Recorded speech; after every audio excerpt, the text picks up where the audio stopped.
You ask Tiger to calculate. This deals with the order of operations.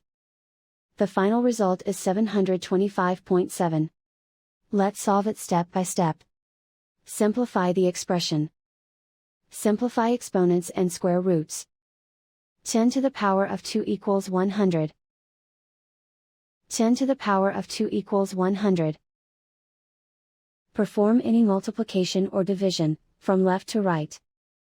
8.93 times 100 equals 893. 1.673 times 100 equals 167.3. Calculate any addition or subtraction, from left to right.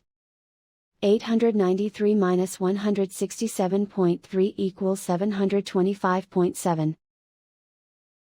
And so the final result is 725.7.